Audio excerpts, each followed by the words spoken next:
Olá para você que nos acompanha aqui no Fora de Eixo, seja bem-vindo a mais um debate do Fora de Eixo, mais um episódio, estamos no quarto episódio. E hoje a gente tem um programa muito especial, temos um convidado também para falar aqui com a gente sobre tudo que rolou no futebol goiano nessa última semana, né? Eu sou o Igor Soares, sou apresentador e comentarista aqui no futebol, no Fora de Eixo, e eu queria apresentar o Henrique, que está aqui com a gente pela primeira vez, seja muito bem-vindo, Henrique Ferreira, do Futebol Goiano 1 Minuto, é uma página do Instagram muito legal.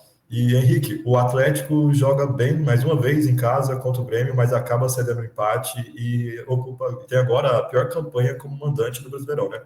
Boa noite, Weigler. Boa noite a todos aí que estão aqui na mesa, né? O Atlético joga bem, só que infelizmente não consegue chegar no gol, né?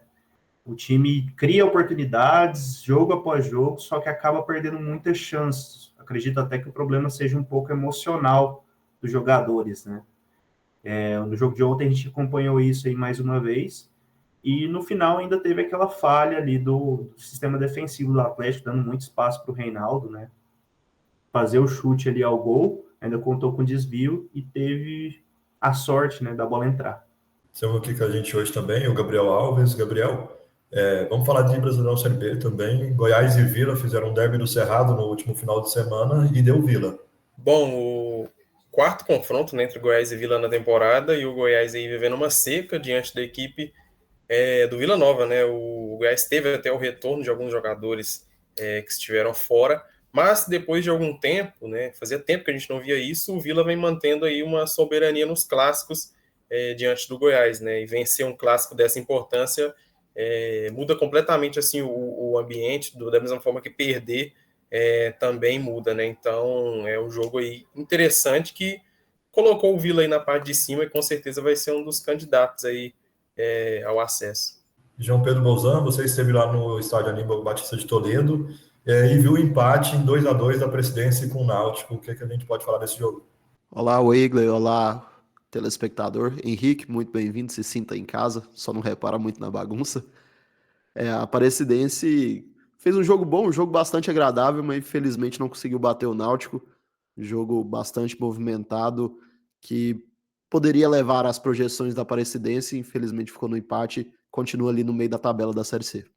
E Luan, falando de Brasileirão Série D, o Anápolis enfrentou o Iporá, ganhou de 2-0 e vai enfrentar o Crada. Bastante movimento nesse Brasileirão Série D entre os times goianos, né? E o grupo bem embolado. Olá, Weigler, olá a todo mundo. O Anápolis, mais uma vez, mostrando a soberania diante dos goianos, pelo menos aí na Série D. Diante de Craque e Porá, o Anápolis, para mim, é a equipe mais qualificada e mostra isso dentro de campo. E a Série D, mais uma vez, dando um show de, de equilíbrio, que mostra o quão difícil é esse campeonato, e para os times goianos aí é bem interessante ver como tem funcionado a sequência desse campeonato. E falar em equilíbrio, a gente também tem equilíbrio na divisão de acesso, depois da vitória do Grêmio Anápolis sobre a Anapolina, embolou ainda mais a tabela, a diferença do primeiro para o último está bem pequena.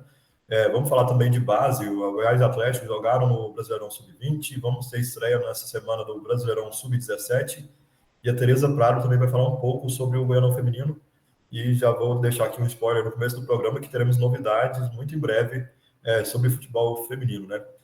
Eu já vou pedir para você que nos acompanha, tá, desse panorama geral, deixar o like, comentar, compartilhar, viu que o nosso canal está crescendo, então pode deixar aí seu feedback para a gente melhorar ainda mais o nosso programa. Eu queria começar falando de Brasileirão Série A. Bolzan, a gente falou do Jair Ventura, comentamos no último programa que talvez não fosse a hora de demitir o Jair Ventura, mas na sexta-feira passada o Jair foi demitido pelo Atlético. O que você achou dessa decisão? Foi uma demissão? Acredito que foi a demissão? Ou o Jair que já tem outros planos para a carreira? É uma demissão até meio diferente, né? Porque geralmente se um time perde ou não conquista o resultado esperado, o técnico é demitido ou até ali no intervalo, ou no dia após, né? Foi o dia que a gente gravou. Gravamos na quinta-feira e o Atlético tinha jogado na quarta e acabou que ele foi demitido na sexta, né? 2 dias depois, até a gente fica assim, nossa. Mas acho que ficou bem claro com o jogo de ontem que o problema não era o Jair, né? A gente sabe que no futebol brasileiro, às vezes, funciona uma troca de técnico, mesmo que não mude nada no time, como um fator de oxigenação, mas eu continuo achando que não era a hora de demitir o Jair, e o Atlético agora, além de procurar um técnico, parece que está procurando um milagre, né? Vamos ver quem chega para ocupar essa posição no comando técnico do Dragão e o que ele pode fazer se não trouxer reforço, né? A gente fala muito sobre o técnico chegar, mas o Atlético precisa de reforços e é urgente. Semana que vem já está abrindo aí a janela de transferências. E vamos falar do jogo contra o Grêmio, mas primeiro vamos falar do Cuiabá, né? Que foi o jogo no final de semana passado. Atlético e Cuiabá empataram em 0-0, o Atlético empatou fora de casa. Antes da partida seria um bom resultado para o Atlético, mas dado o que aconteceu no jogo, o resultado deixou um pouco a desejar, né, Gabriel? Sim, jogar lá na Arena Pantanal, enfrentar o Cuiabá é muito complicado, a equipe vem numa crescente dentro do Campeonato Brasileiro, né? Mas no decorrer da partida, o Atlético teve oportunidades, mais uma vez jogou bem, e eu não sei se falar que ficou barato ou caro é correto, porque, cara, no último lance de jogo, o Cuiabá teve uma chance incrível desperdiçada de dentro da área com o Eliel. Só ele e o gol praticamente, ele tenta tirar demais do gol, acaba mandando para fora no último lance da partida, a chance mais clara do jogo. Mas no geral foi uma boa partida do Atlético, igual você falou, se em outras circunstâncias não é um mau resultado empatar com o Cuiabá fora de casa, né? O Cuiabá que começou muito mal e estava ali ocupando as últimas posições, estava sendo o cachorro morto do Campeonato Brasileiro, não é mais, já saiu, já se distanciou da zona de rebaixamento, então é uma equipe sempre muito difícil de enfrentar, principalmente jogando dentro de casa. Eu acho que foi um jogo onde as duas equipes tiveram suas oportunidades, então o Cuiabá teve a oportunidade, talvez a chance mais clara do jogo, também não conseguiu converter em gols, né? O Atlético com um problema de sempre, né? Cria, não consegue finalizar. O ataque do Atlético é muito fraco. O Atlético não tem um 10, não tem um 9, não tem um 11, tem um 11 que é o Luiz Fernando, mas falta muita gente ainda. E a gente vê isso no decorrer das partidas, né? E contra o Cuiabá, mais uma vez, com um atacante ali com um pouco mais de qualidade, de tranquilidade, o Atlético poderia ter saído vencedor, mas repetindo, foi um confronto muito aberto. O Atlético podia ter perdido também e conseguiu tirar um ponto, né? Voltar com um ponto para Goiânia.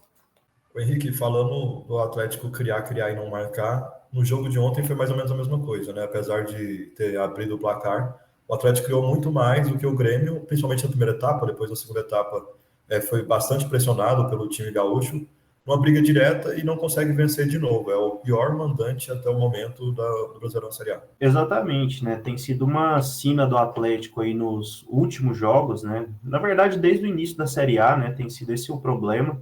O Atlético joga bem em alguns jogos, outros não. A maioria dos jogos jogou bem, criou várias oportunidades, mas na hora de finalizar em gol, sempre falta aquela tranquilidade para o atacante, falta aquela calma, às vezes está mais concentrado, mais, assim, dentro do jogo, né? Por isso, assim, além da troca de técnico, que é muito importante para o Atlético, outra coisa muito mais importante é a contratação de um atacante que chegue para ser titular do time, né? O Henrique falou dessa contratação de atacante. O Atlético tem uma dificuldade muito grande em fechar jogos, né? A gente viu contra o Criciúma, abriu o placar, não conseguiu fechar, acabou tomando virada. E ontem a mesma coisa, não matou o Grêmio foi para cima, teve o lance do Reinaldo, né, que teve bastante espaço, a bola desviou, o Ronaldo não conseguiu defender. O que falta? Você acredita que só um atacante que falta para poder ajudar o Atlético a fechar mais as partidas? Então, Igor, eu acho que o Atlético necessita sim também de um centroavante. Ontem eu não achei que a atuação do Emiliano foi de todo mal. Acredito que até do que a gente esperava do Emiliano, ele me surpreendeu positivamente, fez uma ótima partida. No fim do jogo ali, o treinador até tentou colocar o 10, mas falta realmente esse nome de referência. Mas eu acho que o principal problema do Atlético é o que o Henrique pontuou aqui no início do programa, que é o psicológico. É uma equipe que veio de um Goianão muito bom e iniciou o Brasileirão de uma forma caindo de forma gradativa. tendo difíceis jogos, tendo uma sequência muito complicada. Isso acabou abalando o psicológico do time, que é um time que chega, mas na hora de concluir o gol, às vezes peca muito, até quando abre o placar. Você citou o exemplo aí do jogo contra o Criciúma, que era um jogo que, para mim, o Atlético tinha quase a obrigação de ganhar jogando em casa, abre o placar, em algum momento do jogo perde o controle da partida, o Criciúma vai, vira o jogo. Ontem, da mesma forma, no momento que fez o gol, o Atlético deixou o Grêmio gostar da partida, e aí, numa infelicidade ali, no desvio, acabou matando o goleiro Ronaldo. Então, acho que o que pega mesmo, além das contratações, que é lógico que o Atlético precisa contratar, acho que manter a base do Goianão é importante, mas você precisa de um nome ali, uma referência, principalmente para o setor de ataque. Na defesa também eu sinto a necessidade desse nome de referência. O Atlético não tem conseguido também repetir suas duplas de defesa, e isso a gente sabe que o Brasileirão é muito complicado. Então, acho que o Atlético tem que melhorar também esse fator psicológico. Botar a cabeça no lugar, entender o que está acontecendo, entender que neste momento a briga do Atlético, apesar que no início do campeonato a expectativa era que ele beliscasse na Sul-Americana, brigasse por uma coisa maior, é momento dos atletas entenderem que agora o momento do Atlético é brigar pelo rebaixamento, conseguir ir de passo a passo e quem sabe melhorar aí na sequência do campeonato. Ozão, o Luan falou muito sobre essa questão do psicológico. Se a gente pegar a tabela do Atlético em casa, começou com o Flamengo, depois enfrentou São Paulo, Cruzeiro, Corinthians, o Criciúma e agora o Grêmio. E boa parte desses jogos, eu acredito que só no jogo do São Paulo, contra o São Paulo, que o Atlético não jogou bem. Mesmo jogando bem, não consegue vencer seus adversários, alguns adversários direto. Isso que está minando a confiança do Atlético? Com certeza. A gente fala muito do camisa 9 do Atlético, né? Que você vê ele jogando, ele não é ruim. Ele não é ruim. Mas ele faz bem o pivô, ele gira bem, só que ele não acerta o gol. Você pode ver os melhores momentos ontem, o Emiliano, ele acerta, chuta umas 3 ou 4 bolas no primeiro tempo e o goleiro não faz nenhuma defesa. A bola passa perto até, mas a maioria vai para fora. Então, tanto que quem consegue ser mais efetivo no Atlético é o Luiz Fernando, que chega a ser um jogador mais de beirada de campo, pode fazer centroavante também, pode ser segundo atacante, mas ela acaba sendo um jogador que prioriza a velocidade.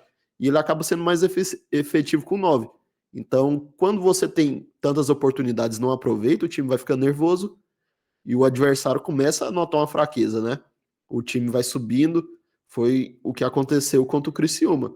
O Atlético foi buscando o segundo gol, ficando cada vez mais nervoso, uma abafa sem inteligência, com um zagueiro indo para a área, tomou um contra-ataque que culminou naquela gol de falta do Trauco, quase uma tragédia lá no Castelo do Dragão.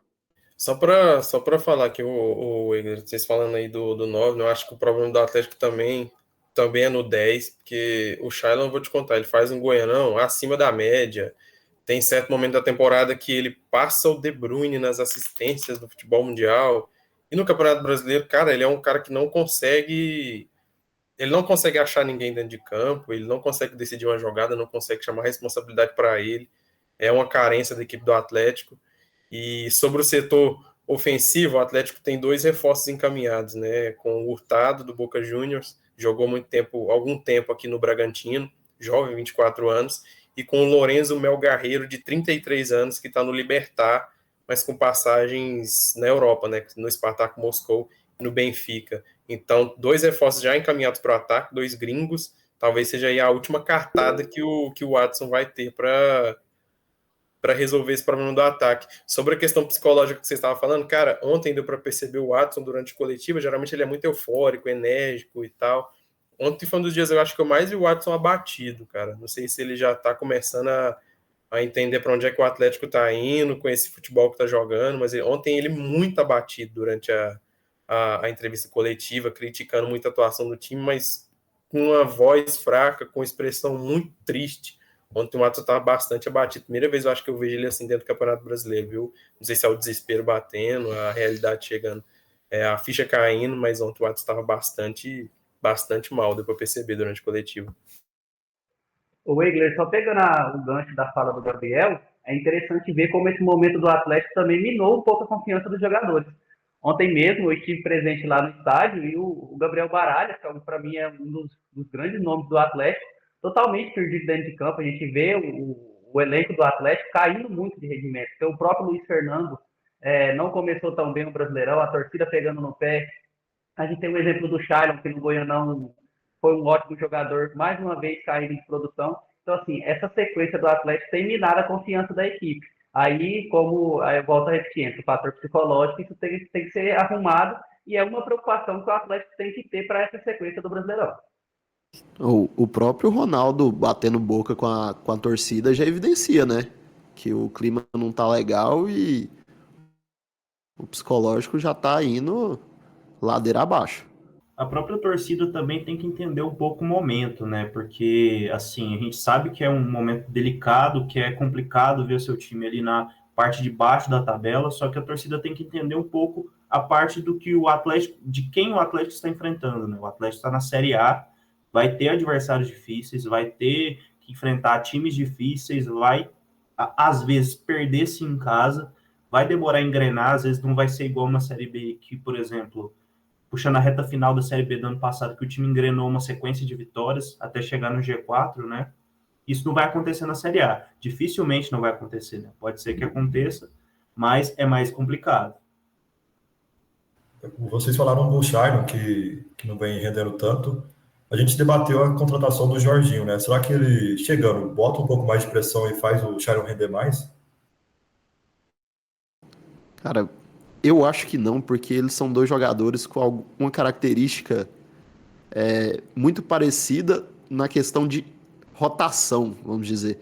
Os dois jogam numa rotação muito baixa, é um jogo parado, cadenciado, que para a Série A talvez não funcione tanto. Por isso que o Shailon, na Série B, num goiano, sobra, e na primeira divisão ele às vezes vira até piada, né? Então, a gente abre o Twitter aí falando, nossa, parece que tá com sono, pô, o cara não tá dormindo, vai dormir dentro de campo.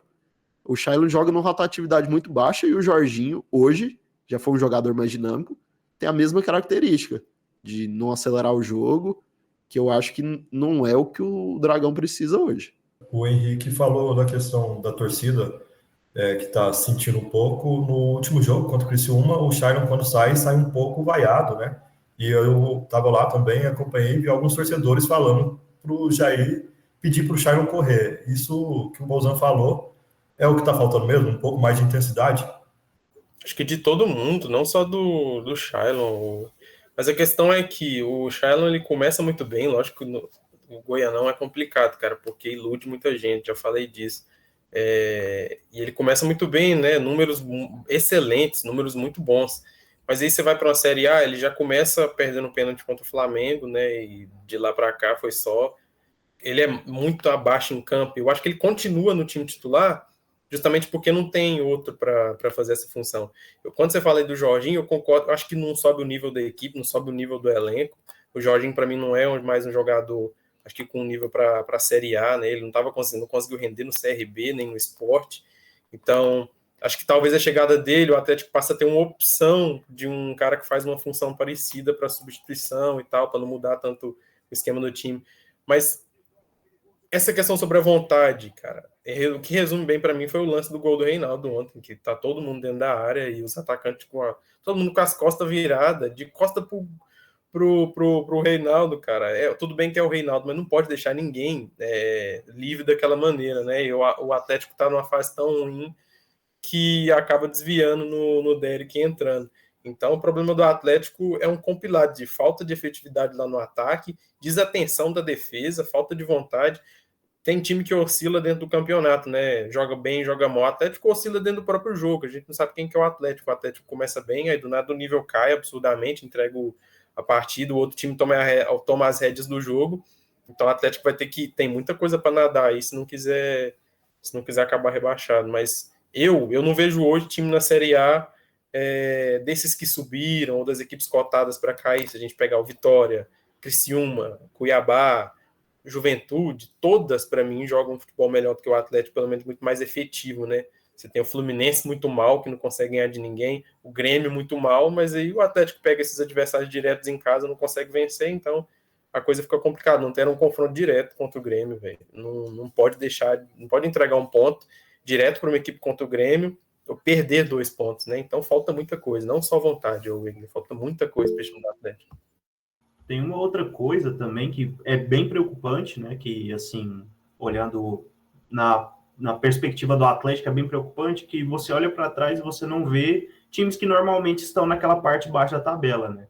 Você olha para trás, você vê um Fluminense, um Corinthians, um Grêmio, enfim, até o próprio Vitória, né?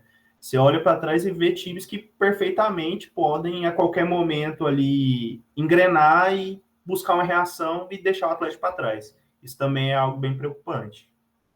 A gente falou bastante de Atlético, de Série A, agora vamos falar um pouco de Série B. Para começar, Henrique, a gente teve o derby do Cerrado, Goiás e Vila. O Vila levou a melhor. O Nivaldo Carvalho falava que está no DNA do Vila perder para o Goiás, né? Esse DNA está mudando, porque nos últimos jogos o Vila tem se dado muito bem.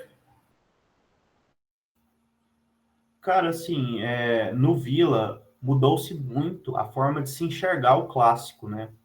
Digo assim, por exemplo, muita gente fala, porque agora o Vila está se estruturando, o Vila está se organizando e fica mais difícil dele perder para o Goiás. Mas isso já vem digamos assim, 10 anos para cá, né? 2016, mais ou menos, o Vila já começou a enxergar o clássico de uma forma diferente. E junto com isso, o Goiás também começou a decair bastante. E hoje já não é aquele clássico que a gente já ia para o jogo sabendo o resultado. Jean, você falou lá, você fez uma análise pós-jogo, né? Você falou de algumas catimbas que teve. Você pode contar um pouco mais para a gente sobre isso? Wigler, clássico a gente sempre espera algo, é coisa do nosso futebol latino, né? Tem que ter alguma coisa, alguma catimba, mas acho que passou um pouco, né? Porque teve momentos do jogo ali que o Vila já estava ganhando de 1-0, se aproximando ali do final do jogo, já nos acréscimos, que tinha 5 bolas em campo, porque vinha de não sei aonde, o Tadeu chutava para a torcida jogava de volta no campo, né? Também, foi um pouco de falta de inteligência do Tadeu, né? Em vez de pôr do lado lá. O jogo ficou muito parado no segundo tempo, né? Um jogo que foi interessantíssimo no primeiro, gostoso de ver, as duas equipes, principalmente o Vila, tendo chance. Mas no segundo tempo, faltou só o irrigador ser ligado de novo lá no Oba, porque de tudo um pouco aconteceu.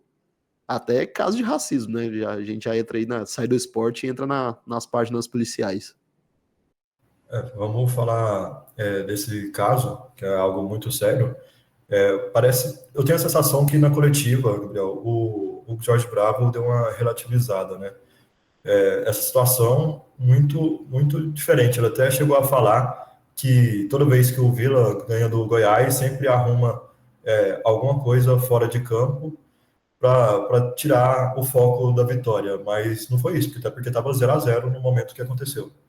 E, cara, é complicado ouvir isso vindo de um policial, né, que é o Hugo também. Então, esse discurso dele impacta tanto, porque se ele dá a importância devida, acho que os torcedores também dão, porque como ele é uma figura pública, ele talvez é a principal figura da equipe do Vila Nova, depois você abre os comentários das postagens relacionadas a esse caso, os torcedores do Vila meio que copiando e colando o discurso do Hugo, né, de toda vez que tá ganhando é isso, não sei o que, não sei o que.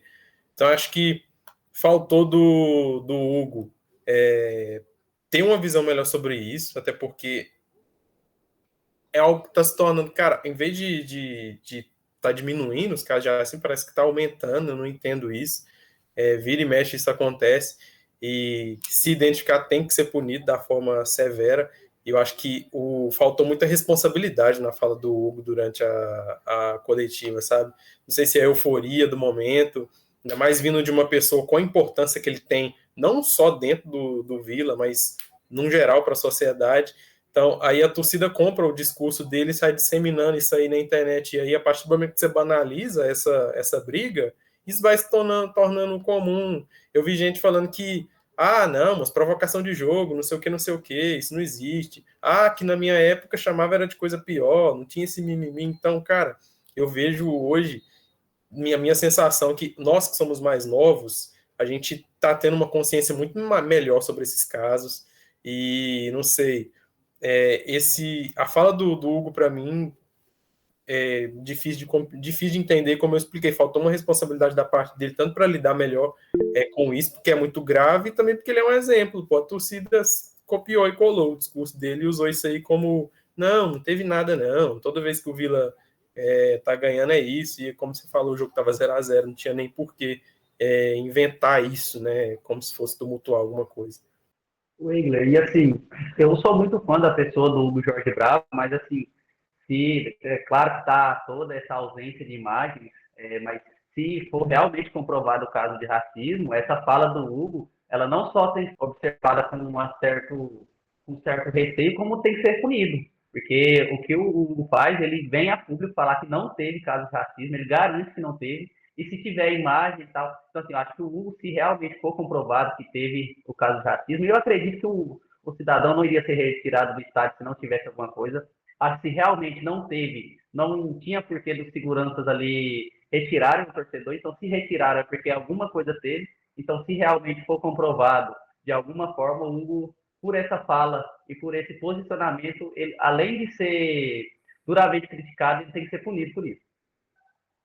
Não, sem falar que se a gente pegar ali, o Messias estava aquecendo durante toda a parte do segundo tempo ali, do primeiro tempo, desculpa. A partir dos 30. E ele estava sendo xingado o tempo todo, e normal. É o que acontece no campo, né? Tava sendo xingado e ele aquecendo normalmente junto com o resto do time. Então, fica estranho se falar que ele inventou isso, porque até o nosso professor Ricardo Pavão estava lá, ele não ouviu o racismo ser proferido, né, a injúria, mas ele disse que percebeu bastante na hora que não foi uma coisa qualquer, porque a reação imediata do Messias, sabe? De parar o aquecimento, sendo que ele já estava sendo xingado ali há horas. Então não faz sentido dizer que não houve, ou pior, né? Praticamente ameaçar o Messias de que ele estava ali com um falso testemunho, né? Numa coisa tão séria. E continuando falando da coletiva, Henrique, você falou que mudou no Vila a postura em relação ao clássico. O próprio Jorge Bravo, na mesma coletiva, falou que ia para o estádio para poder comemorar empate contra o Goiás. E agora é bem diferente. Exato, assim, já tem um tempo que isso tem mudado, né? A gente acompanha também que, claro, o Vila tem crescido nos últimos anos? Tem, só que o Goiás tem decaído bastante. E isso contribui para que o clássico esteja mais equilibrado. E a gente pega ali no início dos anos 2000, final dos anos 90, que era completamente diferente do que é hoje, né? A gente pegava um Goiás muito acima, um Goiás que disputava a Série A frequentemente na Série A, teve alguns anos na Série B, né? Enquanto o Vila ali lutava para sobreviver. E hoje já estamos numa situação diferente. Apesar do Goiás ainda assim ter um orçamento maior, ter uma estrutura melhor, ainda ter, né? Hoje a gente já vê as coisas se equilibrando. Puxando só um pouco sobre o assunto anterior, até peço desculpas, uma coisa que a gente, até o João Pedro citou aí, que a gente teve vários xingamentos, e aí eu até pontuo uma questão.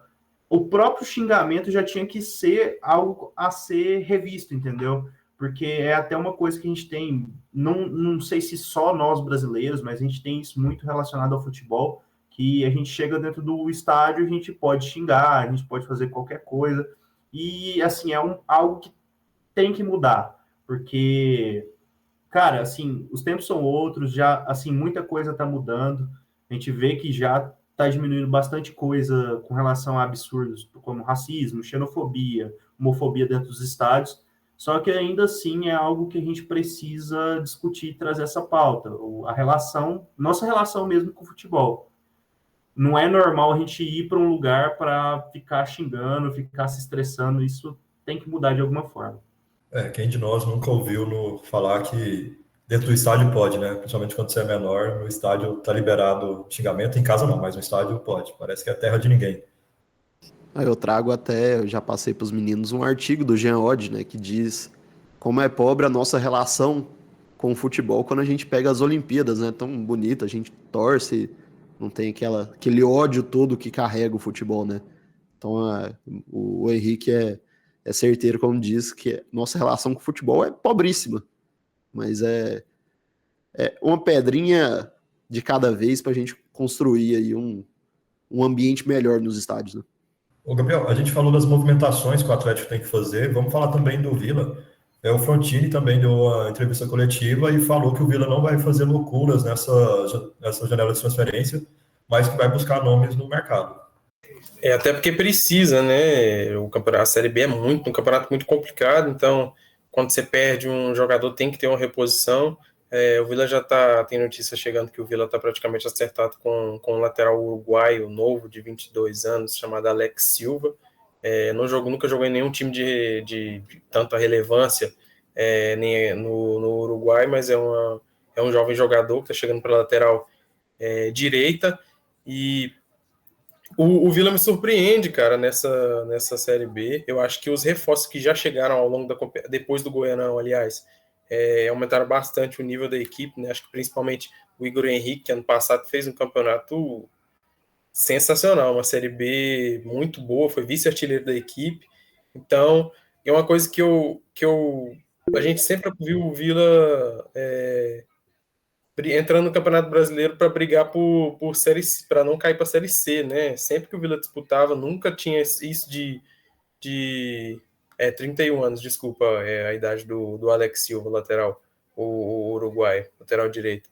Sempre vi o Vila chegando para disputar briga contra o rebaixamento na temporada passada, apesar da zoação de não ter subido, de como foi aquela situação diante do ABC, talvez pode ter sido um marco de um caminhar mais ousado do Vila daqui para frente, né? Talvez agora passa a entrar na Série B, brigando realmente para subir, a equipe vai se fortalecer para isso. Luan, o Vila enfrenta o Curitiba no sábado, dia 29, às 4 da tarde, fora de casa. Falamos muito no programa de como o Vila é um em casa, outro fora, mas a partir de agora, que o Vila está no G4, o Gabriel acabou de falar, que pode ser um passo mais ousado, é uma briga direta, né? O Vila tem que fazer a diferença nesse jogo se quiser brigar pelo acesso.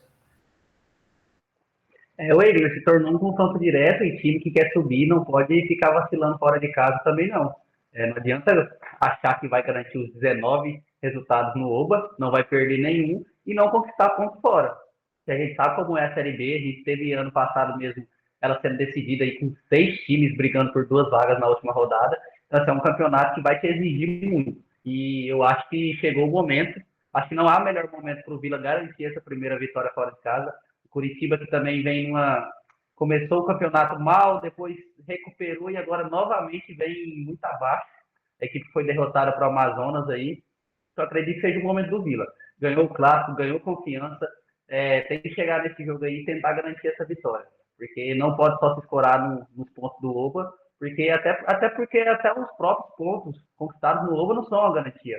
Até aqui o Vila foi muito bem, ainda não perdeu jogando em casa, mas quem garante que vai ser assim até o final do campeonato? Então o Vila tem que passar assim a conquistar esses pontos jogando fora de casa. Não importa se é Curitiba, se é o Santos, se é o Novo Horizontino, não interessa, acho que o Vila tem que fazer o seu papel. É lógico que alguns jogos vão te exigir um esforço maior, talvez quando você pega um adversário mais qualificado, você vai sofrer mais, às vezes o resultado não vem, mas o Vila dentro de campo tem que manter a postura de tentar o resultado a todo instante e garantir esses pontos fora de casa que vão ser fundamentais se o time quiser o acesso. Bozan, agora falando do lado verde de Goiânia, o Goiás vai receber o América, líder do campeonato, na próxima terça-feira, às 6h30 da noite. Quais são as expectativas para esse jogo? O Goiás está num momento não tão bom, né? Já acende ali uma luz amarela de crise, eu até disse isso no pós-jogo contra o Vila. Mas tem tempo para trabalhar, né? Tem uma equipe agora, é muito engraçado a torcida, né? No primeiro momento chega os reforços, vira um timaço. Aí nas primeiras dificuldades ninguém presta mais, né? Tô reclamando até do Marcão, é sacanagem. Mas assim, logicamente o Goiás também precisa se reforçar, mas não é uma equipe ruim, de todo ruim. Tem pontos fracos, eu acredito que, por exemplo, no ataque faltam 9, que já chegou, né? O Edu vai ser inscrito assim que abrir a janela. mas é uma equipe que tem jogado bem em casa. Então tem condições sim de ganhar do América, que também é outra equipe que tá bem, mas tropeça, assim como todos os times na Série B. Ninguém tá jogando 100%, ninguém dá amostras de que vai continuar jogando bem ou vai continuar jogando mal. Um exemplo é o Curitiba, que a gente fala, nossa, agora o Curitiba vai disparar, vai chegar no G4. Vai lá em Manaus e perde para o Amazonas. Então, Série B é um campeonato muito estudado. Então é de pouquinho em pouquinho, de rodada a rodada, para você ter o termômetro geral. Então o Goiás tem o tempo para se preparar para essa partida, só joga na terça-feira, mais de uma semana, e a gente espera, né, que pro bem do futebol goiano, o Goiás volte a mostrar o futebol que mostrou nas primeiras rodadas jogando em casa, por exemplo, no jogo contra o Sport. Ô Gabriel, e falando desse equilíbrio, é muito interessante essa Série B, porque há 2 programas atrás a gente estava falando de o quanto o Vila estava mal e o quanto o Goiás estava bem. E nesse momento o Vila já está no G4 e o Goiás saiu do G4, e está tudo embolado. O Vila está bem perto da liderança, ao mesmo tempo o Goiás também está bem perto da liderança, bastante embolado mesmo essa Série B, né? É um equilíbrio, né? A Série B nessa temporada não tem nenhum time voando. A gente esperava isso do Santos, mas o Santos ainda não caiu a ficha que está jogando uma Série B de Brasileirão, né? Que é completamente diferente de uma Série A. Então, acho que esse equilíbrio faz muita gente sonhar que pode, né? Que pode conquistar, beliscar essa vaga se continuar jogando bem. O exemplo é a própria equipe do Vila Nova. O América e Avaí se enfrentaram. Agora empataram em 1-1, quem vencesse daria uma descolada ali na liderança, mas provando mais uma vez o equilíbrio dessa competição, que na minha opinião vai se manter assim até o final. E sobre a questão dessa mudança, né? E é interessante isso aí, porque algumas rodadas atrás o Goiás era líder da competição, né? Foi líder da competição, mas eu tenho uma opinião particular de que o Goiás teve jogos, os primeiros jogos do Goiás, com exceção do Sport, o Goiás enfrentou todo mundo ali da parte de baixo, né? Todos os times que estavam no Z4, próximos ao Z4, jogos mais tranquilos. Até o único jogo nesse campeonato que o Goiás joga bem fora de casa é contra o Brusque, que também está lá embaixo. Então, na minha opinião, acho que isso aí que atrapalhou o Goiás, viu? Começou com adversários muito fáceis, agora que está pegando só pedreira, está passando muita dificuldade. E agora o Vila que vai ter uma sequência muito difícil. Sequência de 4 jogos aí encardidos da equipe do Vila Nova, viu, Wigler? Henrique, vamos falar um pouco do produto brasileirão, né? A gente tá vendo os jogos aqui dos times goianos num horário um pouco, diria que ruim, né? Por exemplo, o Goiás vai receber o América numa terça-feira, 6h30 da tarde. É um horário bem chato para quem quer acompanhar. A gente sabe que o trânsito de Goiânia é caótico nesse horário. E também, às vezes, nem dá tempo de você sair do trabalho e ir pro estádio, né? E o clássico também, o clássico domingo. Cara, de 4 horas da tarde, o clássico foi ser bem mais tarde. O que explica isso? Cara, assim, a gente sabe que tem todo o esquema da televisão, né, para encaixar as grades dentro do que é proposto, né? Por exemplo, ter o jogo das 4, das 6h30, mas é incrível como parece que aqui em Goiânia os jogos sempre são às 7 da noite, às 6h30, esses horários que fogem do tradicional do Brasileirão, né? Domingo às 4 é muito raro da gente ter jogo. O Goiás jogou algumas vezes aí no domingo mesmo, e teve esse jogo das 6h30 ou das 7 horas, e agora no meio de semana, né? No meio de semana, uma plena terça-feira, ainda mais ali na Serrinha, que é uma região que o trânsito, eu acho que se pegar a Goiânia inteira, é a região que o pior lugar do trânsito de Goiânia é ali. Então, você sair de um trabalho por exemplo, a maioria das pessoas sai às 6 horas, para chegar ali às 6h30, cara, igual eu vi, eu não lembro quem falando hoje no X, né, no Twitter, quem conseguir chegar antes do apito inicial lá tem que ganhar alguma coisa, porque, cara, vai ser pauleira, vai ser difícil. E assim, completando também, até complicado falar, assim, por conta das grades de horário, né, mas, cara, assim, dava para a CBF tratar um pouco melhor, CBF e a própria televisão, né, tratar um pouco melhor o produto, trazer para horários mais flexíveis ali e tal, até agora com essa divisão de televisões e streamings que estão cobrindo a Série B, né, fazer todo esse revezamento para que ficasse no horário melhor para o torcedor, que teríamos estádios mais cheios, né? Isso ajudaria bastante. O Henrique citou sobre a CBF e ela, particularmente, para mim, me parece o maior contrassenso dela, né? Porque o jogo a esse horário, claramente porque o Brasil joga a terceira rodada da primeira fase da Copa América contra a Colômbia na terça-feira às 10. Então, sim, você conhecendo ali da tabela de Série B, é o jogo que seria um jogo às 7, né? E um jogo às 9h30. O das 7 continua tendo. Na verdade, às 8 será Novo Horizontino e Mirassol. O Goiás seria o das 9h30, né? Que é um horário mais nobre. Ali o Goiás e a América, dois dos times da Série B que as pessoas mais gostam de ver.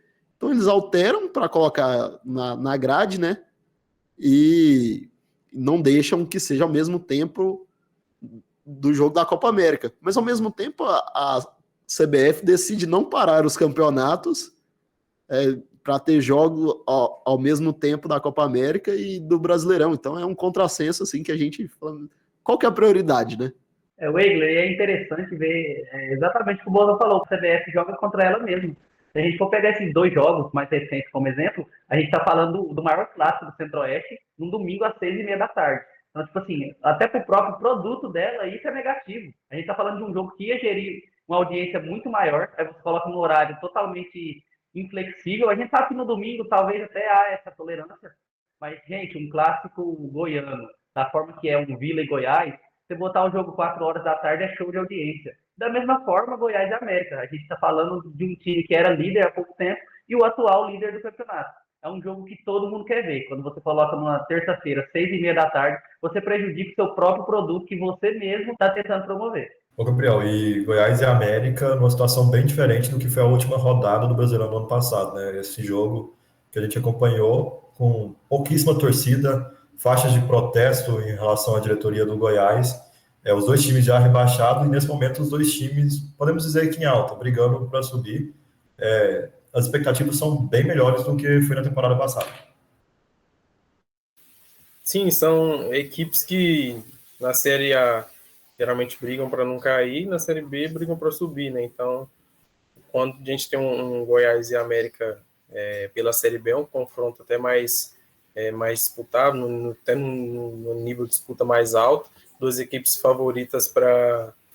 candidatas ao acesso, né? Eu lembro que o Goiás, como você disse, enfrentou o América ano passado no Senha já rebaixado, ganhou por 1-0, um jogo que não interessava a ninguém, um cenário bem diferente agora, um jogo onde o América pode, enfim, dar uma descolada dos demais, mas é um jogo também que o Goiás, se vencer, embola tudo de novo, volta todo mundo para a briga. Então, apesar do momento da equipe do Goiás, eu mantenho aí as duas equipes como as principais candidatas ao acesso para mim, junto com o Santos, e eu vejo até o Sport, antes de começar, o Sport mal na competição, mas como você falou, um confronto bem diferente do ano passado e vai ser um jogo bom. Talvez, assim, um dos melhores jogos dessa Série B, pelo menos antes de começar, né? A gente não sabe como vai ser, mas pelo menos de expectativa, para mim, é um jogo bom. O América é sempre muito bom de ver o América jogar, né? Quem assistiu o Brasileirão ano passado, por mais que o América caiu de forma antecipada, o América nunca jogou mal, cara. O América sempre teve um ataque muito bom, geralmente vazava a defesa adversária da defesa dos adversários em quase todos os jogos. Então a América se tornou bastante competitivo nos últimos anos, então vai ser um jogo bom. E agora vamos falar de Série C. Bolsonaro, você esteve lá no jogo, eu também estive, a Presidência e Náutico, empate 2-2. Um jogo, eu diria, divertido para o telespectador, né? E principalmente depois de ver o jogo da Seleção Brasileira, e a gente percebe o quanto o jogo da Série C foi extraordinário. O que você pode falar para a gente dessa partida entre Náutico e a Presidência? Não, comparado à apresentação da Seleção Brasileira, a Presidência e Náutico foi um deleite para os olhos. É um jogo, você diz bem, muito divertido.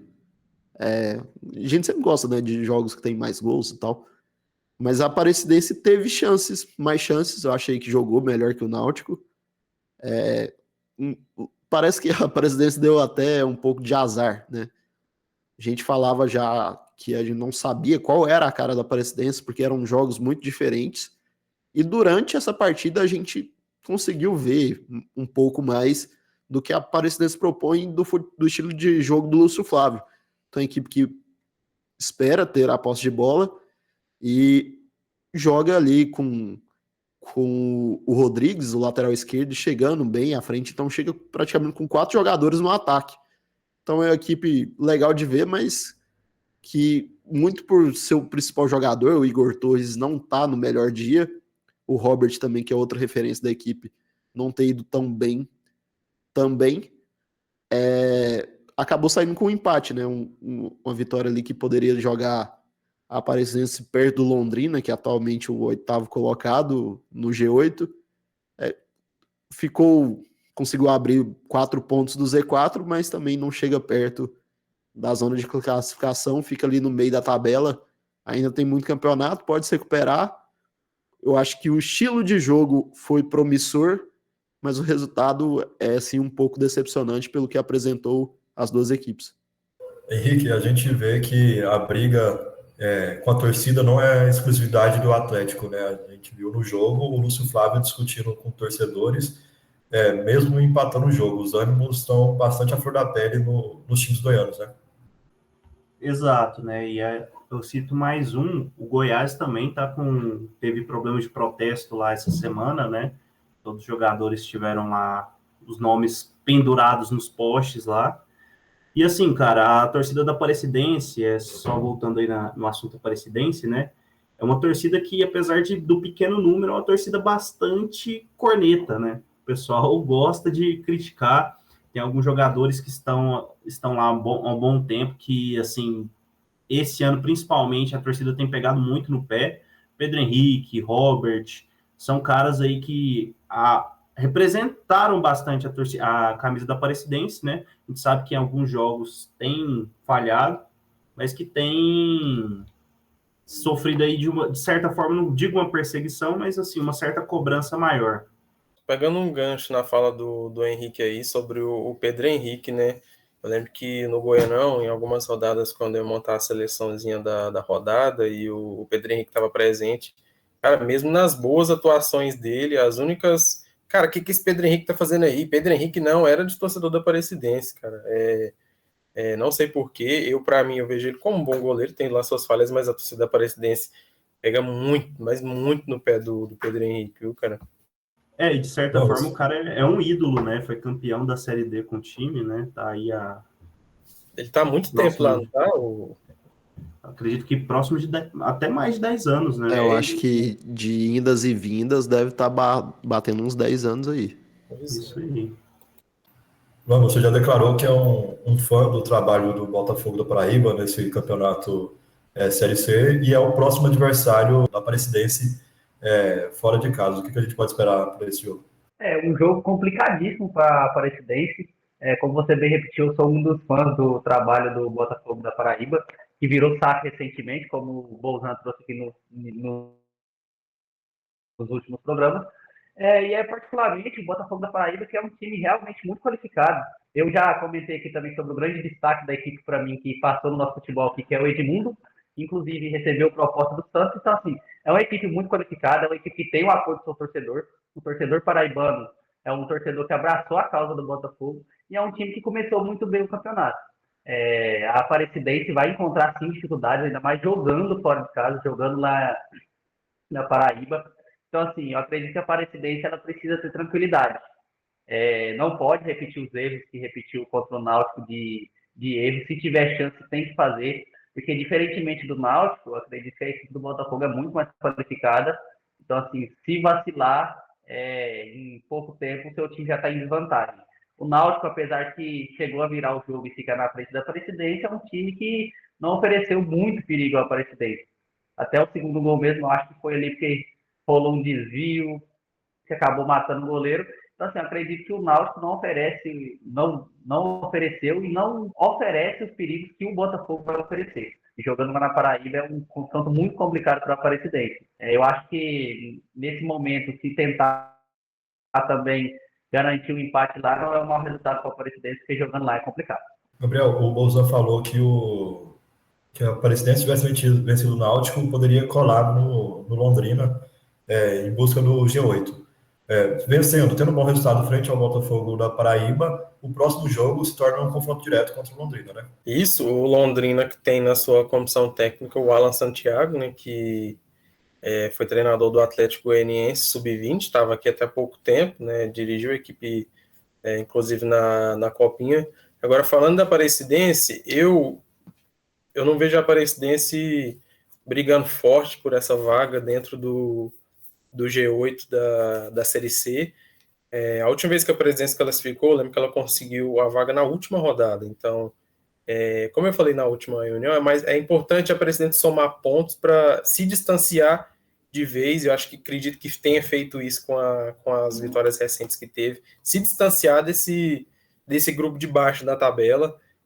Mas eu não vejo a Aparecidense com força para vencer a equipe do Botafogo da Paraíba, né? A gente fala que não sabe muito o que esperar da equipe da Aparecidense, porque é uma equipe que muda muito de um jogo para o outro. Mas eu queria dar um destaque rápido, cara, por Ipiranga nessa Série C, porque eu lembro que, acompanhando a tabela de classificação desde quando assim, o Ipiranga venceu os 2 primeiros jogos e parou de jogar. Os times ali com 4, 5, 6, o Ipiranga ainda estava no G8, e com 3 jogos a menos ainda está ali na 9ª posição. Um trabalho sólido, né, do Ipiranga, né? Está em vantagem na Copa do Brasil contra o Atlético Paranaense, ganhou no Atlético Paranaense 2-1, está aguardando o jogo de volta. Então a equipe, o Luan fala do Botafogo da Paraíba, cara, uma equipe que chama muito minha atenção na Série C também é o Ipiranga, viu, que com uma quantidade absurda de jogos a menos, 3 jogos a menos, tá ali no bolo de cima ainda da competição, e é uma das equipes mais fortes. Não, só puxando um detalhezinho, assim, de bastidor, né? Eu tava nesse jogo, a Aparecidense Náutico, eu tava atrás do gol onde o Náutico faz o gol de falta, né? O Renato Alves. Até durante a transmissão o Luan manda mensagem lá, fala, não, o Renato passou pelo futebol goiano, pelo Goianese, pela Aparecidense, e foi muito interessante, né? Porque o estádio ali com mais ou menos 400 torcedores, você escuta muito do que os jogadores falam. Na hora da falta, o Renato posicionou, né? O Robert, jogador da Aparecidense, vira pro Pedro Henrique e fala assim, ele vai chutar direto. O Pedro Henrique fala para ele assim, eu sei, porque os dois jogaram junto com o Renato, né? Não deu outra, bateu forte ali, a bola até parecia não tinha direção, ou o Pedro Henrique ia defender sem muito susto, mas acaba batendo ali, se eu não me engano, ou no Juan, ou no Igor Torres, e acaba indo pro gol, né? Foi no momento ali a virada do Náutico. Vamos falar de Série D agora. A gente teve um confronto entre goianos. Henrique, o Anápolis venceu o Iporá por 2-0 pela Série D. Bom, assim, quem me acompanha no canal, desde do Goianão, eu venho destacando que eu acredito que o Anápolis entra como um dos favoritos ao acesso à Série C, e vem mostrado isso, pelo menos dentro do grupo, né? A gente sabe que quando vai para o mata-mata é outra competição completamente diferente, mas dentre os goianos, assim, é o time que mais se destaca. Teve a mudança de técnico com a saída do Luiz Carlos Vinck, só que o Emerson Maria conseguiu dar continuidade no trabalho, né? Teve alguns tropeços aí nos últimos jogos, só que vem continuando, dando continuidade a esse trabalho, e eu acredito que o Anápolis, não vou garantir que consegue o acesso, né? Mas vai brigar por mais um ano no acesso. Lembrando também que vai ter que disputar o acesso fora de Anápolis, né? Por conta de um evento que acontece pelo 3º ano seguido lá no estádio Jonas Duarte. O evento não tem nada a ver com futebol. Anápolis tem outros centros de eventos que pode acontecer o jogo. E mais um ano consecutivo, o prefeito de Anápolis coloca os times de Anápolis para disputarem fases decisivas fora de Anápolis, indo para Goiânia. Enfim, normalmente eles vão para Goiânia, né? Gabriel, e vamos falar do outro goiano da Série D, o Craque, engata a sua segunda vitória seguida, agora contra o Capital do Tocantins, né, 4-1, e vai se encaminhando para a próxima fase com um pouco de tranquilidade, podemos dizer assim. Sim, só falar um pouco do Anápolis, né? O Stefano, que é uma figura carimbada e talvez o principal jogador dessa equipe, completou recentemente 50 jogos com a camisa do Anápolis. Hoje ele foi emprestado para o Norte Sport Clube, que disputa a segunda divisão do Campeonato Mineiro. Então é desfalque aí da equipe do Anápolis, né? Tem mais uns 2 meses de Campeonato Mineiro, mais ou menos, então ele só volta após o fim da competição, talvez a principal referência técnica dessa equipe, né? Mas enfim, falando do craque, mudança brusca depois que assumiu o Alexandre Lopes, né? Depois que caiu o Massaro, o Alexandre que subiu a Ferroviária para a Série C na temporada passada. Então a torcida cobrava muito essa mudança. A mudança veio na hora certa, né? A gente, por mais que a gente tenha visto o craque fazendo um Goianão extremamente decepcionante, a gente sabia, a gente criou noção disso, que ao longo da Série D, esse grupo que as equipes goianas estão é um grupo acessível de classificação. Tem o Brasiliense e o Anápolis ali como talvez quem se destoa, talvez não, quem se destoa nesse grupo, e que o craque ia ter condições de brigar assim por uma vaga na próxima fase, né? Coragem da diretoria do craque para fazer a mudança na hora certa, né? Porque o Massaro é uma figurinha carimbada do craque, trocou na hora certa, gostei da mudança, trouxe um treinador que conhece bem essa competição, né? O que é o Alexandre Lopes. Ô Luan, a gente vai ter mais um confronto goiano na próxima rodada. O Anápolis vai receber o craque no sábado. Quais são as expectativas para essa partida? Então, eu particularmente espero muito desse confronto. A gente está falando de duas equipes que vêm numa crescente. O Gabriel pontuou muito bem essa crescente do craque, após a troca do Massaro para o Alexandre. Então, assim, particularmente, eu espero muito desse duelo. O Anápolis, que vou compartilhar a mesma opinião do Henrique, para mim é o mais qualificado dos três. É um time que, desde o início do campeonato, para mim, tem grande chance de acesso, ainda mais com o dinheiro que recebeu com a classificação na Copa do Brasil. É um time que pode brigar por isso. O craque que fez um péssimo Goianão, mas que na Série D é outro time, é outra história, e é um time que vem evoluindo. Então, assim, a promessa realmente é de um grande jogo, duas equipes muito qualificadas, e é legal para o nosso futebol goiano ver esse tipo de duelo. É legal ver duas forças do futebol goiano duelando, e vamos ver. Eu, particularmente, acho que o Anápolis deve assumir esse favoritismo por estar jogando em casa. Então, acredito que realmente o Anápolis tem grande chance aí de garantir essa vitória, mas não vai ter vida fácil, porque o craque vem na crescente muito boa. E Henrique, falando de times que deixaram a desejar no Campeonato Goiano, o Iporá vai enfrentar o Capital do Tocantins fora de casa. O Capital que foi derrotado pelo craque, né? O Iporá tem condições de vencer esse jogo mesmo sendo fora de casa? Cara, assim, o Iporá, ele começou a temporada muito mal, né? Teve aí um início de Série D até surpreendente por conta do início, né? Por conta do Goianão em si. Só que logo depois começou a decair, trocou de técnico e agora, assim, é um grande mistério ainda. Como que o Iporá vai se portar a partir daí, né? Eu acho difícil, eu não acredito que o Iporá, assim, pelo pouco que eu vi, acompanhei muito pouco, mas, assim, pelo pouco que eu vi, eu acredito que o Iporá não vai conseguir o acesso para a próxima fase. Acredito muito mais nas equipes do craque e do Anápolis, que se mostram um pouco mais fortes nesse momento. Mas, assim, acredito muito mais numa vitória do Capital do que do Iporá em si. Muito também por estar fora de casa, né? O Capital está jogando em casa, lá no Tocantins. Acredito numa vitória do Capital. Agora falando de divisão de acesso, João Pedro Bozan e a Anapolina, hein? Enfrentou o Grêmio Anápolis, que muita gente considerava como já rebaixado há um tempo atrás, né? Acabou perdendo e agora tudo fica embolado. A diferença do primeiro colocado para o último é só de 7 pontos.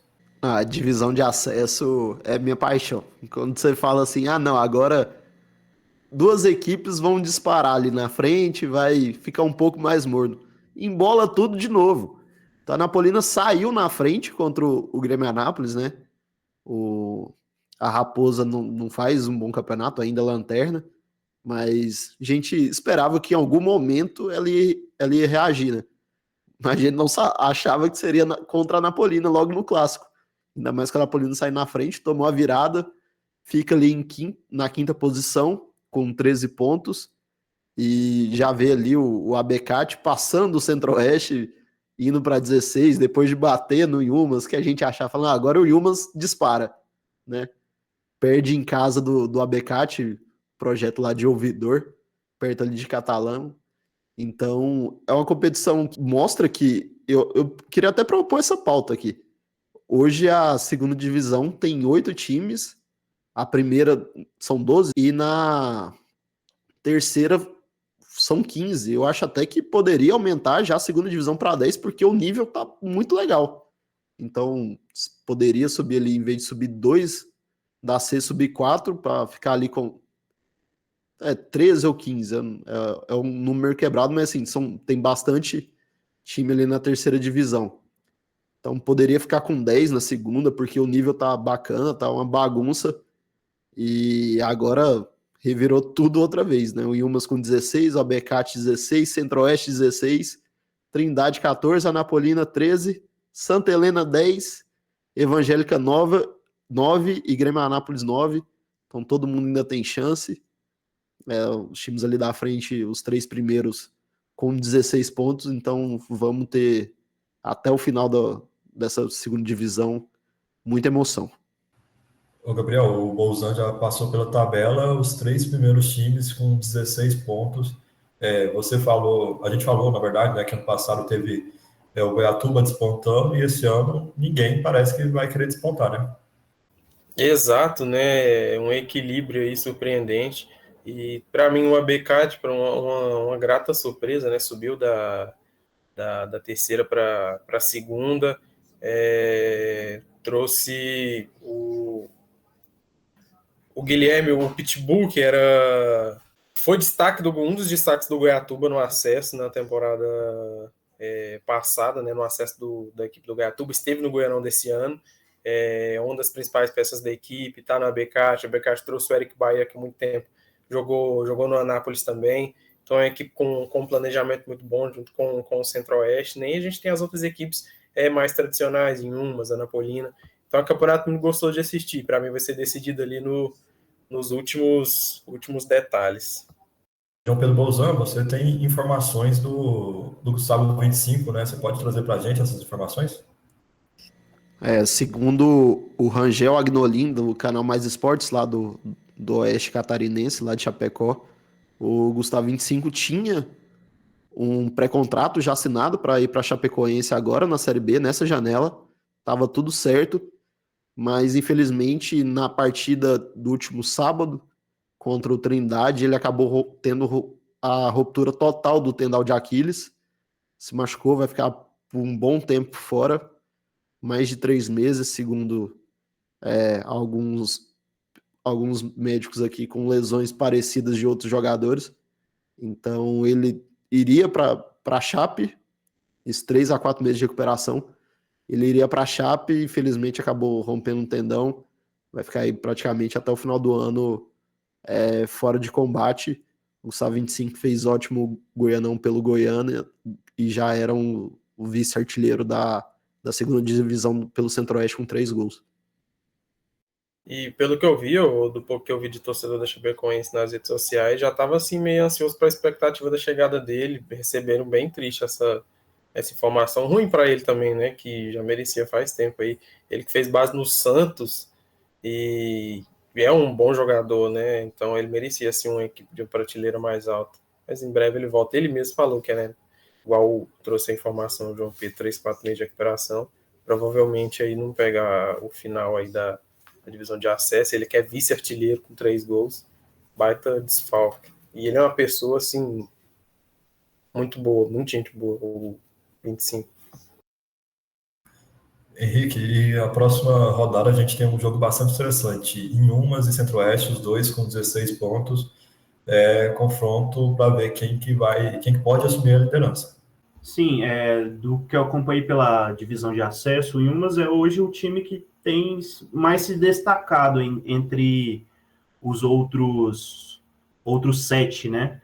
O Yumas, pelo que eu acompanhei, foi o que mais se destacou, porém, quando a gente pensa que o Yumas vai engrenar, vai conquistar mais pontos, vai se distanciar dos outros times, ele acaba tropeçando.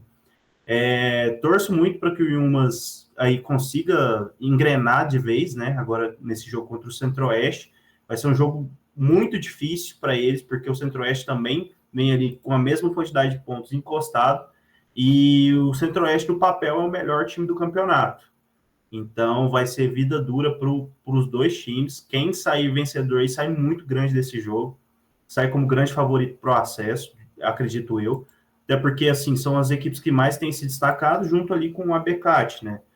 Só que acredito que uma dessas duas vai acabar subindo, tanto ou em Umas ou Centro-Oeste.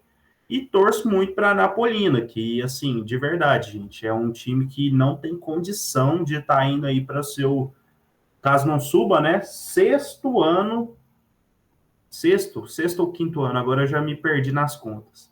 Mas sexto ou quinto ano que está na segunda divisão de acesso, gente. A Napolina tem mais torcida que time de Série B. Tem mais torcida que time de Série B, tem um engajamento ali muito alto, cara. E, assim, é triste você ver a Napolina indo para mais um ano sem conquistar o acesso. E a torcida está revoltada lá também, né? Voltando àquele outro assunto de torcidas revoltadas no estado. Mais uma confusão. Teve confusão lá no dia do jogo contra o Grêmio Anápolis. O presidente, inclusive, foi até agredido lá no estádio. É complicado.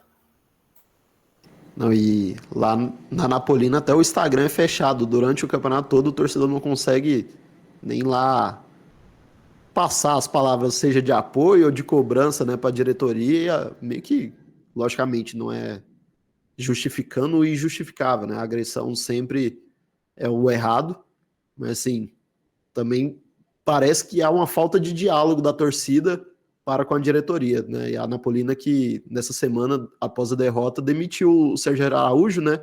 Já chegou lá por lá o Alan Jorge para comandar a Napolina, pelo menos nesse final aí de segunda divisão. A própria SAF da Napolina é algo que está muito sombrio, digamos assim, né? Pouca gente entende. Muita gente já achava que estava fechada, não está fechada, parece que vão fechar, e a gente não sabe ao certo a informação. Mas está aí nesse processo de transformar em SAF, ser adquirido aí parte do futebol da Napolina por um grupo, mas é um processo que não está claro para o torcedor, né? Como muitas coisas dentro da Napolina que não estão claras. A Neoquímica ali em Anápolis, toda a indústria farmacêutica ali do Daia, em vez de botar nome no estádio do Corinthians, podia comprar a Napolina, é muito melhor. É muito mais engajamento. Não vou nem longe, né? Podia patrocinar os times assim, Goiás, Vila Atlético, que estão em divisões superiores, né? A Aparecidense, mas, cara, é complicado essa questão de se investir no futebol goiano, né? A gente vê empresas de outros estados investindo aí forte no futebol do próprio estado, e aqui as empresas daqui preferem patrocinar os times de fora. Recentemente, assim, né, por conta de dívida, os meninos aí podem até me corrigir, pelo Bolzão aí, que estão mais por dentro da Napolina, não sei se me fala a memória, se é Fernando Correia, o nome do presidente da Napolina, né? A Napolina correu sérios riscos recentemente de fechar, não aconteceu isso, e o Fernando adquire aí esse comando, né, entra na disputa como chapa única, a única chapa candidata para presidente, meio que deu uma salvada ali nos 45 do segundo tempo, ele apareceu. Então o problema da Napolina é gigante, né? Como os meninos falaram, não tem nem condição um clube desse, com a torcida desse tamanho chegar nessa situação, mas esses problemas de dívida, de bastidor, isso aí derruba time demais da conta. E é interessante a gente ver também como essa falta de investimento prejudica os times. Eu, particularmente, que passei grande parte da minha vida ali no Vale do São Patrício, posso citar o Jaraguá. Foi uma equipe que, quando surgiu da terceira para a segunda, da segunda para a primeira, na ascensão meteórica, assim, tinha o apoio da prefeitura, só que em algum momento perdeu esse apoio financeiro e hoje amarga aí a não disputa da terceira divisão. O próprio Goianésia, que eu acompanhei durante grande parte da vida também, é um time que conseguiu alguns resultados e, mesmo com esse investimento, sempre defendeu do investimento da prefeitura. É uma a prefeitura que apoia bastante o clube. Então, assim, se não há um apoio da prefeitura, se não há um patrocinador forte, fica cada vez mais difícil manter o futebol no interior, e a Anapolina é um exemplo disso. É uma equipe que, para mim, deveria estar na primeira divisão pela história, pelo tamanho que tem a Anapolina, pelo tamanho da torcida que a Anapolina tem, merecia sim uma vaga na primeira divisão, mas justamente por falta de investimento, por falta de apoio, é uma equipe que eu acho que, mais uma vez, eu acho que dificilmente sobe. Mais uma vez, quem sabe aí vai a marcar mais um ano aí na divisão de acesso. Sobre só uma última coisa que eu vou falar aqui sobre essa divisão de acesso, ou divisão de acesso, são sobre os times goianos. O Jaraguá, ele deixou bem claro, né, que não vai mexer com isso mais, vai ficar no sub-20 mesmo, tentar se reestruturar a partir do sub-20. Ele está na segunda divisão do Campeonato Goiano, disputou esse ano, mas não conseguiu, não teve sucesso. Conseguiu até parceria com empresários e empresas de Jaraguá e região para bancar e custear tudo que os atletas precisarem, né, moradia, viagem, alimentação. Então vai focar aí, vai voltar suas forças para o sub-20 para depois começar a pensar em retomar o futebol profissional. E nessa linha, muitos dos times, eu posso citar também o Morrinhos, o América, que vai jogar a terceira divisão, só sobrevivem devido ao patrocínio das prefeituras, né? Isso no interior realmente é algo a ser levado em consideração. E agora a gente vai falar de base. João Pedro Bolzan, a gente teve Goiás e Atlético no Brasileirão Sub-20 na última semana. Nessa semana teremos de novo Goiás e Atlético no Brasileirão Sub-20 e também a estreia deles no Sub-17. Exatamente, o Goiás venceu mais uma, fazendo uma campanha muito boa, 11ª colocação com 15 pontos, tem um jogo a menos que a maioria para ser feita ainda, eu acho que até amanhã, se não me engano, amanhã ou sábado, contra o Inter. O jogo vai ser no CT do Caju, lá em Curitiba, do CT do Atlético Paranaense. Foi até o novíssimo, belíssimo, maravilhoso CT do Red Bull Bragantino ontem. Ganhou de 2-1 de virada, o Bragantino saiu na frente, acabou ficar com 1 a menos ainda no primeiro tempo. No segundo tempo, o Goiás virou, venceu por 2-1, coroando ali mais uma vez o grande trabalho do Eduardo Pinheiro na base esmeraldina. Ano passado venceu tudo na base, esse ano deu umas derrapadas no sub-17 e sub-20 principalmente, mas está bem aí no Campeonato Nacional. Eu acho que esse amor dos Pinheiros pelo Goiás deve pular uma geração, né? Porque o Eduardo Pinheiro tá mandando bem por lá. Já o Atlético foi até Cuiabá, caiu diante do Dourado por 2-0. O Atlético já não tá tão bem, né? A gente esperava, depois da vitória contra o Ceará na semana passada, um Atlético um pouco mais vibrante, né? Uma animada, já que o Ceará tá brigando lá nas primeiras posições. Mas fica ali em 16º, ganhou 2 partidas com 9 pontos. E eu quero destacar o Cuiabá. Cuiabá, que é um time muito novo, a gente não ouve muito sobre a base do Cuiabá, sobre jogadores formados na base agora, que está aparecendo nos primeiros. O Cuiabá na 7ª posição, 18 pontos em 11 partidas, fazendo um belo trabalho aqui no Centro-Oeste. Bom, o Campeonato Brasileiro Sub-17, que na temporada passada o Goiás quase se classificou, né? Terminou na quinta colocação, passam os 4 primeiros, né?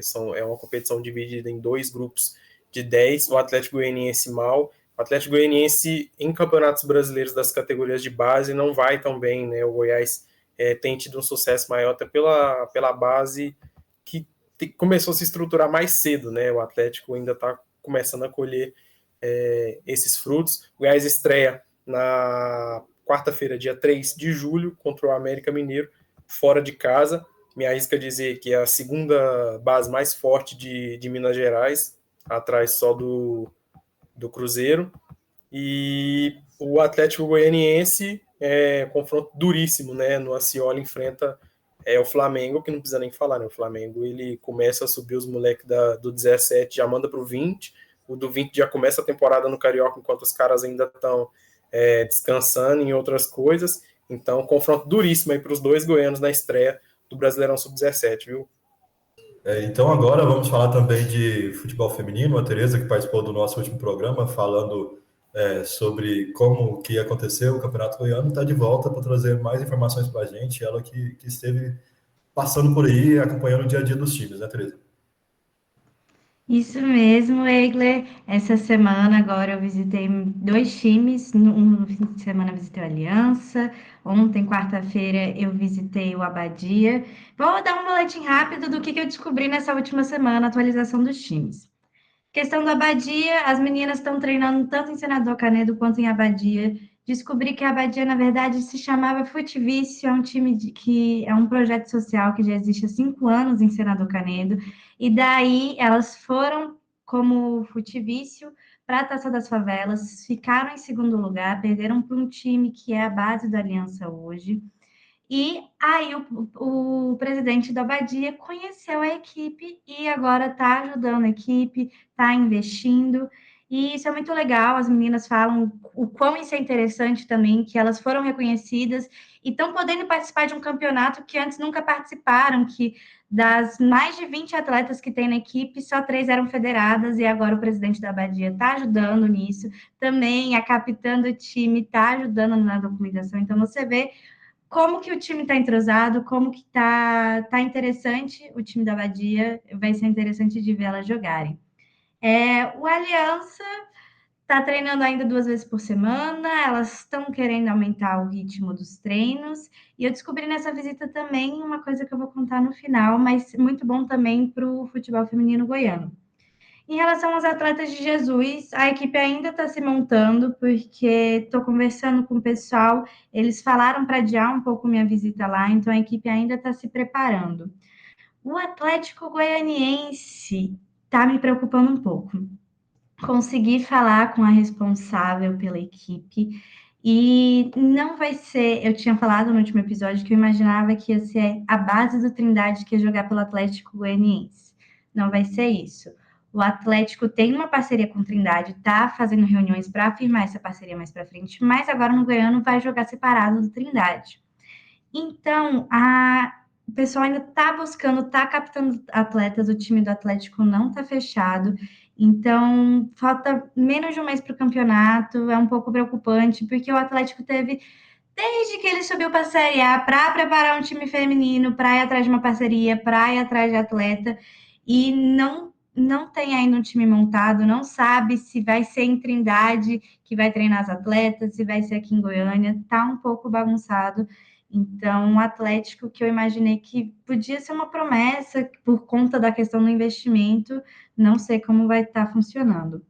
Flu Goiânia e Trindade ainda não se apresentaram, Vasco de Itaberaí está fazendo seus treinos normalmente, e o Vila Nova também, nada de novo. Essa é a informação que eu tenho dessa semana, um boletim mais rápido, mas tem duas coisas que eu gostaria de falar, que a federação esse ano está investindo muito no futebol goiano feminino, está sendo bem interessante de ver. Vai ter premiação tanto para o primeiro quanto para o segundo lugar. Até ano passado não tinha premiação. São mais de 20 edições sem premiação.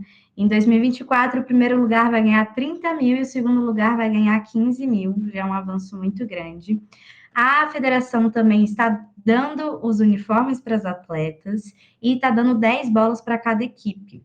Sem contar que a federação esse ano ainda vai pagar a arbitragem, porque até ano passado quem pagava a arbitragem eram as equipes. Então, muito legal de ver o que a federação está fazendo, que realmente está investindo no futebol um pouco tarde, mas pelo menos está investindo. E eu acho que em breve o Goianão Sub-17 feminino vem aí. Ainda não tem data definida, mas eu estava conversando com os dirigentes que estavam numa reunião falando um pouco sobre o Sub-17. Talvez comece com o andar do Goianão feminino, mas pode ser que comece depois. Vamos ver como vai ser o campeonato, o que a federação vai fazer em relação a isso. E é esse meu boletim sobre o futebol feminino da semana aqui no estado.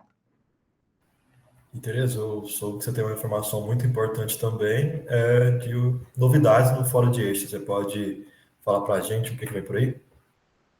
Sim, eu junto com uma outra parceira nossa, amiga nossa, Lara Fábia, vamos estar fazendo episódios com dirigentes e atletas do Goianão Feminino, para elas também contarem um pouco mais, debater aqui com a gente conhecer um pouco mais, tanto do lado das atletas quanto do lado das equipes, e para todo mundo conhecer mais o futebol goiano feminino. É isso daí, então, em breve, muito conteúdo de futebol feminino aqui no Fora de Eixo. No Instagram, nosso telespectador que for lá agora no Instagram já pode ver que temos novidades por lá. E antes da gente terminar, o Henrique, você falou que os torcedores do Atlético jogaram sal grosso lá no Ascioli, mas pelo visto não deu resultado. Além do Atlético empatar com o Grêmio, a gente tem a notícia agora de que o Vitória venceu o Fluminense e o Atlético vai para o Z4. Lembrando para o nosso telespectador que a gente está gravando esse programa na quinta-feira, agora é mais ou menos quase 10 horas da noite. Exatamente. Alguns torcedores foram lá no Ascioli, né? Participaram, se eu não me engano, até de uma reportagem e jogaram sal grosso lá, o que acabou não adiantando nada, né? A campanha do Atlético continua do mesmo jeito, o time continua com os mesmos problemas. Infelizmente, mas é isso. Infelizmente, o que vai mudar mesmo é o trabalho que vai transformar aí o Atlético, o time do Atlético, para, quem sabe, aí, engrenar no campeonato e fugir dessa zona de rebaixamento. Então a gente vai ficando por aqui com o programa de hoje. Eu peço para vocês comentarem, compartilharem, curtirem esse vídeo, se inscrever no canal também, seguir nas outras redes sociais, Fora de Eixo no Instagram, que a gente está bastante ativo por lá, tem caixinha de perguntas essa semana, vai ter semana que vem de novo. No Twitter, o Bolzan está preparando uma thread para essa semana ou na próxima semana, né? No TikTok também vamos ter conteúdo em breve. Bolzan, o que você está preparando para o Twitter? Ó, saiu esse vídeo, na sexta-feira você já pode correr no Twitter que vai estar lá. Um goiano que fez diferença na Copa América. Aí a gente vai descobrir se pro bem ou pro mal, mas pode correr lá que já tá no ar. E agora eu quero saber onde, nosso público quer saber, na verdade, né, onde que a gente encontra vocês pela internet, Henrique, Futebol Goiano em um Minuto, no Instagram, e o que mais você pode falar pra gente onde as pessoas te encontram? @Futebol Goiano 1 Minuto, a gente se encontra lá no Instagram, no TikTok, no YouTube também. No Twitter tá um pouco diferente, Henrique FLC, porque lá tá mais o eu mesmo, eu, o Henrique, estou lá, de forma pessoal. Agora, nas outras redes, eu já falo de uma outra forma sobre todos os times. Enfim, quem puder, quem tiver interesse, pode me seguir aí, vou estar muito feliz, vou estar agradecendo aí, pode mandar mensagem lá. E é isso, gente, obrigado. É um trabalho bem legal no Instagram e a gente agradece demais. Eu falo em nome de todo mundo aqui do Fora de Eixo pela participação no nosso debate hoje. Muito obrigado mesmo por ter topado. Era para ter falado só de Goiás e Vila e você participou de todo o programa, então nossos agradecimentos sinceros. Agradeço demais o convite também, gente. Sempre que precisar, estou aí à disposição. Agradeço pelo espaço e foi muito bacana. Valeu. Tereza Prado, onde o pessoal te encontra? Tereza Prado Jornalismo. Até semana passada era Tereza Prado ponto jornalismo. Agora eu tirei o ponto. Só Tereza Prado Jornalismo. Posto vídeo, estou postando um vídeo semanal falando sobre os times goianos, apresentando os times goianos. Ainda eu acho que segunda-feira vai sair vídeo novo apresentando o time da Badia. Então tem muito conteúdo interessante por lá. João Pedro Bolzan. JP Bolzan no Twitter e no Instagram. Bolzito no TikTok, lá tem os meus devaneios futebolísticos. Essa semana deve sair vídeo sobre memória esportiva. Luan Alves. Luan HVX no TikTok e no Instagram. E Luan Alves Júnior, na verdade não tem um Júnior, mas é JR, abreviação de Júnior, underline no Twitter. E vocês também, vale lembrar que a gente aqui é uma equipe que faz jornalismo na UFG, e você pode encontrar alguns desses rostos também no Doutores da Bola, que é um projeto de extensão da UFG que faz algumas transmissões. E essa semana a gente tem 3 transmissões aí. Na terça-feira a gente tem Goiás e América na Serrinha, em jogo válido pela Série B, que a gente comentou aqui. Na quarta-feira a gente tem Atlético Goianiense e Flamengo pela estreia do Brasileirão Sub-17 também, no período da tarde. E temos Goiás e Cuiabá na quinta-feira aí, então, também pelo Brasileirão Sub-20. Então, se você quiser acompanhar aí e ver alguns desses rostos maravilhosos lá, só acompanhar aí, @Doutores da Bola no Instagram e @Doutores da Bola _ no Twitter, que você vai ter os direcionamentos. E Gabriel Alves, eu vou confessar que o seu @ no Twitter é o meu preferido de todos, viu? Então, eu vou começar por ele. No meu Twitter, Gabri San Tana, que é Gabriel Santana, tudo embolado. E no Instagram, Eu vou seguir essa dica aí de tirar os pontos, cara. Eu vou ver se eu consigo mudar. É Gabriel, underline S, underline Alves, underline de novo. Por lá nos meus destaques lá, vocês conseguem acompanhar também os trabalhos que eu faço por aí nessa Goiânia. Tamo junto. Eu sou o Igor Soares, Instagram e Twitter, principalmente. E é isso, um abraço e até a próxima.